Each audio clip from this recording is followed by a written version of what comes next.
بسم اللہ الرحمن الرحیم قل هو اللہ احد اللہ الصمد لم یلد ولم یولد ولم یکن لہ کفوا احد۔ محترم سامعین کرام، سورہ مبارکہ سورہ اخلاص یا سورہ توحید قرآن مجید کی مختصر سوروں میں سے ایک سورہ ہے۔ سورہ توحید یا سورہ اخلاص کہ جس میں خداوند کریم نے اپنی مکمل توحید کو بیان کر دیا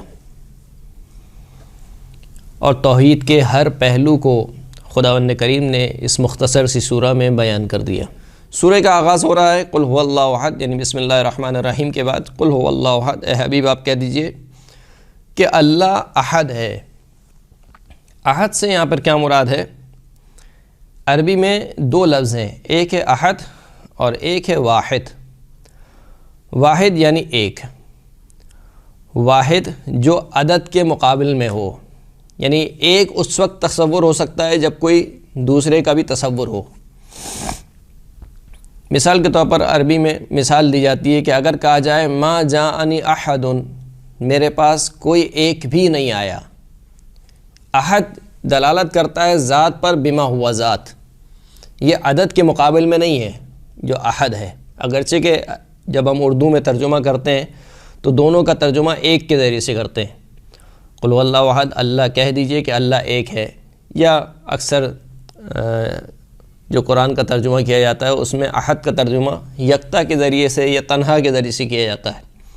تو بہرحال یکتا اور تنہا پھر بھی لفظ مناسب ہے لفظ احد کے ترجمے میں، لیکن ایک جو ہے وہ مناسب نہیں ہے لفظ احد کے ترجمے میں۔ تو احد جو ہے وہ بما ہوا ذات کے اوپر دلالت کرتا ہے۔ جب کہا جائے کہ ما جاءنی احد، میرے پاس کوئی ایک بھی نہیں آیا، یعنی کوئی بھی نہیں آیا۔ لیکن اگر کہا جائے ما جاءنی واحد، میرے پاس ایک نہیں آیا، تو اس کا مطلب ہے کہ عدد ایک کی نفی ہو رہی ہے۔ ہو سکتا ہے دو آئے ہوں، ہو سکتا ہے تین آئے ہوں، ہو سکتا ہے چار آئے ہوں۔ تو جو واحد ہوتا ہے وہ عدد کے مقابل میں ہوتا ہے، لیکن جو احد ہوتا ہے وہ کسی عدد کے مقابل میں نہیں ہوتا، وہ ذات کو بما ہوا ذات بیان کر رہا ہے۔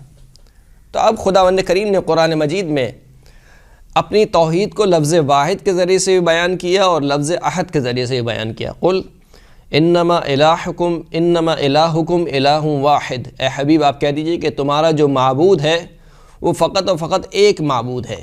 تو یہاں پر واحد کے ذریعے سے بیان ہوا، اور سورہ توحید میں بیان ہوا قل هو اللہ احد، اے حبیب آپ کہہ دیجئے کہ آپ کا جو پروردگار ہے، جو خداوند کریم ہے، وہ احد یکتا و تنہا ہے۔ تو ان دونوں میں کیا فرق ہے؟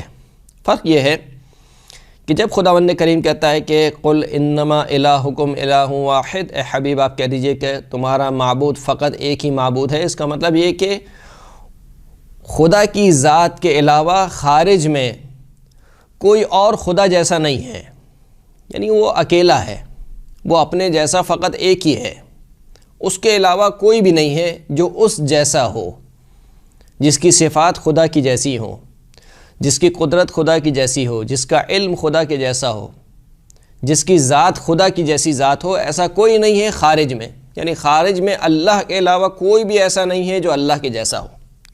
اس وجہ سے کہا کہ وہ اکیلا ہے، واحد ہے۔ لیکن جب کہا کہ احد، اس کا مطلب ہے کہ خود اس کی ذات بھی احدیت رکھتی ہے۔ یعنی کیا مطلب؟ یعنی خود اس کی ذات میں ترکیب نہیں ہے۔ میں آپ کے سامنے بیٹھا ہوا ہوں، اگر کوئی آپ سے پوچھے کہ سامنے کتنے افراد بیٹھے ہوئے، تو آپ کہیں گے کہ ایک شخص بیٹھا ہوا ہے۔ لیکن ایک شخص، میں جو ایک شخص ہوں، میں خود اپنی ذات میں مرکب ہوں۔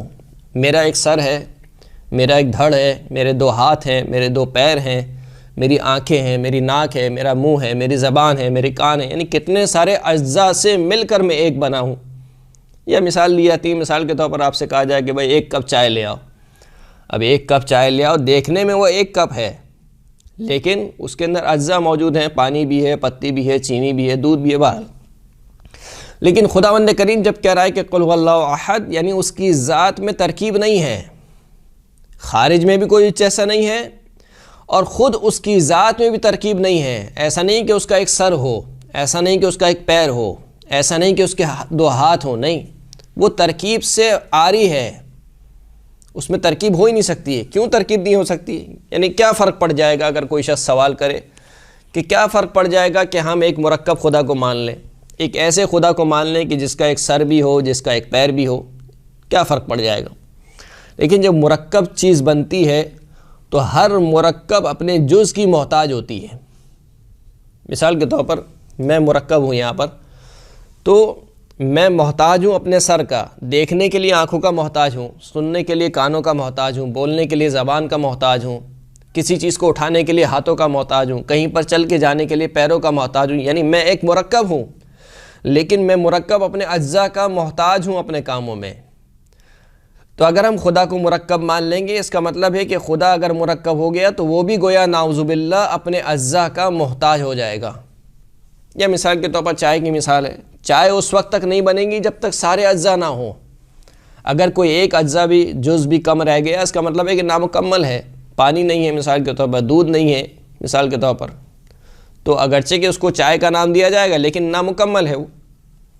تو ہر مرکب اپنے جز کا محتاج ہوتا ہے، اس وجہ سے جو محتاج ہو جائے وہ خداوند کریم نہیں ہو سکتا۔